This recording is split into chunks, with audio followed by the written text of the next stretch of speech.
Ahojte.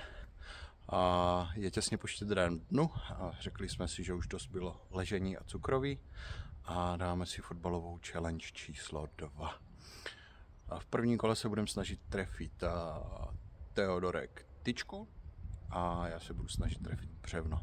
Uvidíme, jak nám to půjde a potom si když tak dáme nějakou těžší challenge. Tak, jdeme na...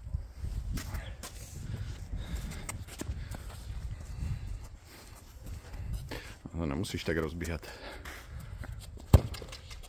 Těsně.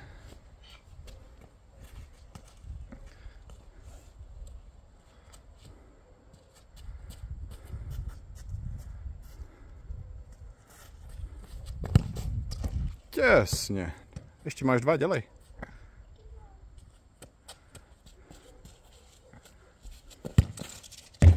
Těsný. Tak a poslední. Teďka jsem trefil. Šup, poslední. Jašiš, to jsou těsnoty. Ale trefil jsem jeden. Tak jo. Tak, a teď je řada na mě.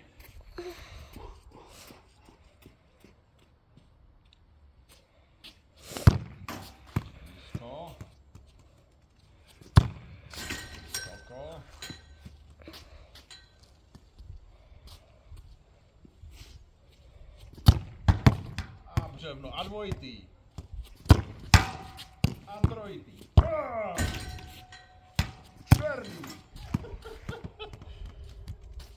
Já myslím, že to bylo celkem dobrý. Na mě, Teodorku, ne do země. 2 bylo.